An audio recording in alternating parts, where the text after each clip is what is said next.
Salam sejahtera, salam sukacita dan tetap tersenyum. Ya, kita di acara tetap tersenyum. Bagaimana acara ini akan membuat kita semakin percaya dan beriman dalam menghadapi apapun. Senyum tidak pernah lepas dari bibir kita, karena dari hidup kita, karena kita tahu Tuhan menyertai kita. Untuk itu, jangan lupa untuk subscribe, like, share dan tekan tombol loncengnya untuk GMS, YouTube GMS Kalimantan, supaya kita terupdate juga untuk acara-acara yang memberkati kita semua. Amin. Nah, untuk itu mari kita akan baca Alkitab dulu, 2 Samuel pasal yang ke-7 ayat yang ke-29. 2 Samuel pasal 7 ayat 29. Saya akan bacakan. Kiranya engkau sekarang berkenan memberkati keluarga hambamu ini, supaya tetap ada di hadapanmu untuk selama-lamanya. Sebab ya Tuhan Allah, engkau sendirilah yang berfirman, dan oleh karena berkat-Mu, keluarga hambamu ini diberkati untuk selama-lamanya. Saudara, ini merupakan satu doa yang dinaikkan oleh Daud. Daud minta keluarganya diberkati. Nah, diberkati ternyata bukan minta harta, bukan minta kedudukan yang lebih tinggi, bukan. Tetapi dikatakan ini, ya, saya bacakan ulang. Kiranya engkau sekarang berkenan memberkati keluarga hambamu ini. Nah, ini yang diminta. Supaya tetap ada di hadapanmu. Oh, ternyata Daud minta supaya keluarganya diberkati dengan cara apa? Keluarganya ini supaya tetap di hadapan Tuhan. Keluarganya adalah keluarga yang sungguh-sungguh rindu untuk terus membangun mezbah. Kehidupan doa, terus berada di hadapan Tuhan, memuji, memuliakan Tuhan.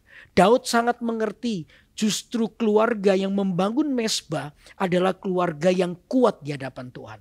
Membangun mezbah itu mempersatukan manusia roh, suami istri. Sehingga dari situlah maka kekuatan di dalam keluarga, komunikasi dalam keluarga tetap terjaga.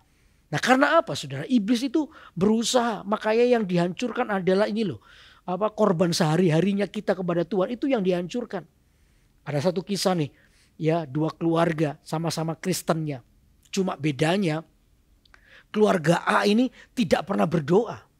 Keluarga A tidak pernah berdoa, tapi keluarga B adalah keluarga yang suka menyembah Tuhan. Nah, ini kehidupan keluarga A nih. Keluarga A ya bangun tidur nggak berdoa.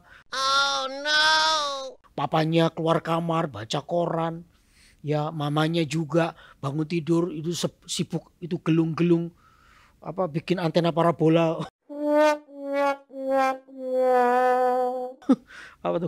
Gelung rambut begitu. Wah.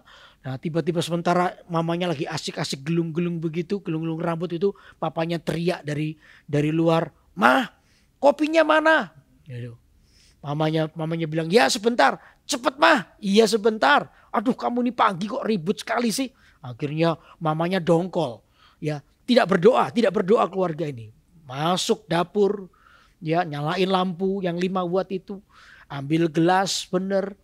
Ya, ambil kopi bener. Nah, yang putih ini salah saudara. Karena mungkin lampunya nggak terang bangun tidur, bukan gula tapi garam. Diaduk aja sambil monyong mulutnya. Hidung dan mulut balapan gitu ya.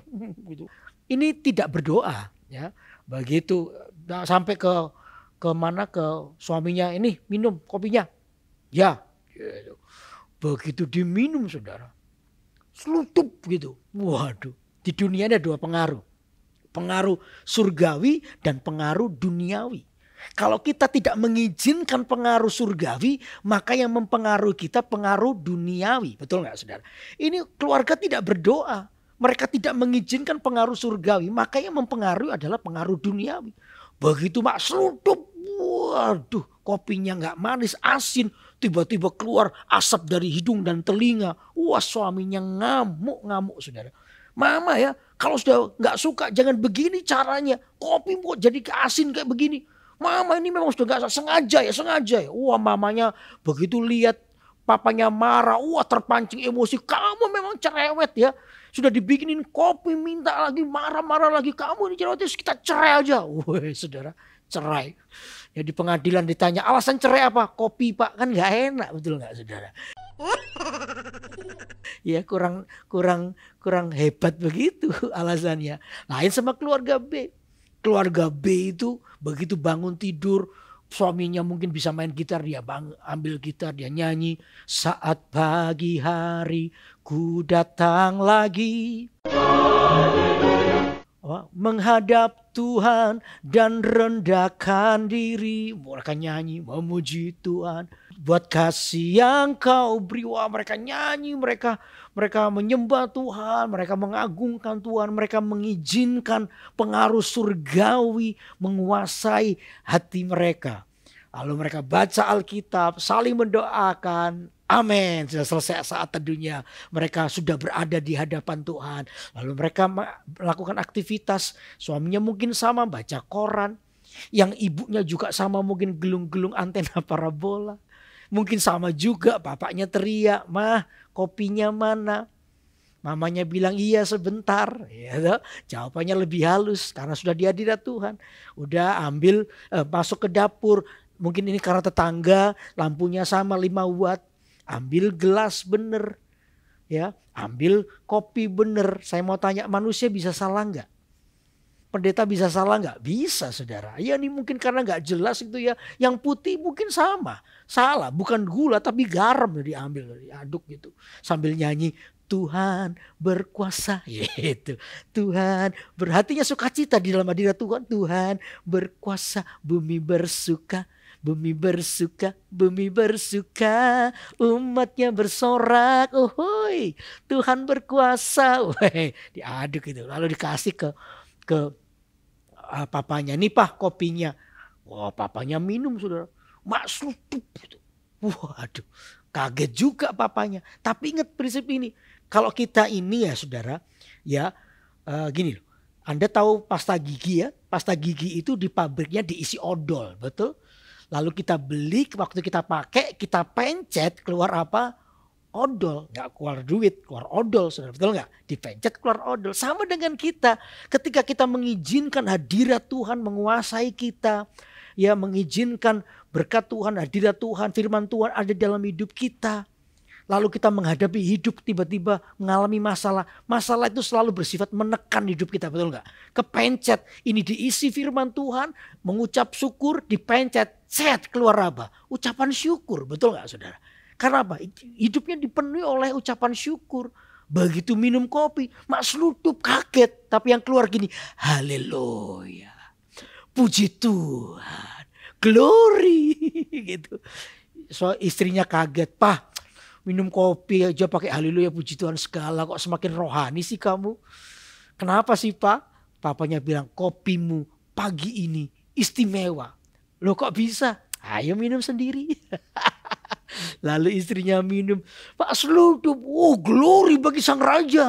Engkau layak terima pujian hormat sampai selama-lamanya. Waduh.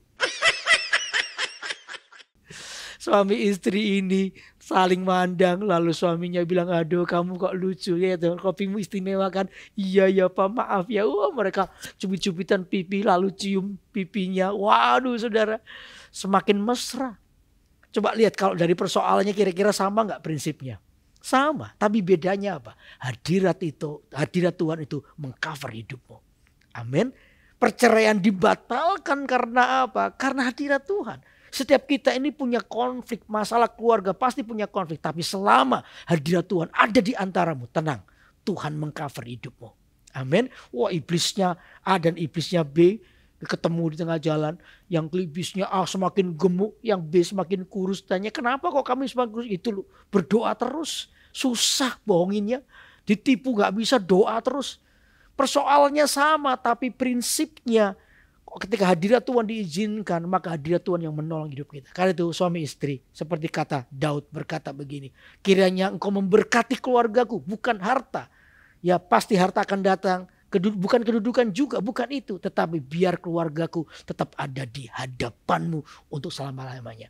Biar ini menjadi sebuah peringatan buat hidup kita, suami istri keluarga. Ayo terus tinggal dalam hadirat Tuhan. Karena hadirat Tuhan itu akan menjaga kehidupan saudara. Amin, amin. Wow. Sekarang saya mau berdoa buat keluarga-keluarga yang mungkin hari ini di ujung tanduk. Yang hampir bercerai karena situasi keadaan Anda. Coba ingat satu ini. Jangan-jangan Anda sudah membiarkan mesbahmu itu runtuh. Mesbah suami istri ini runtuh.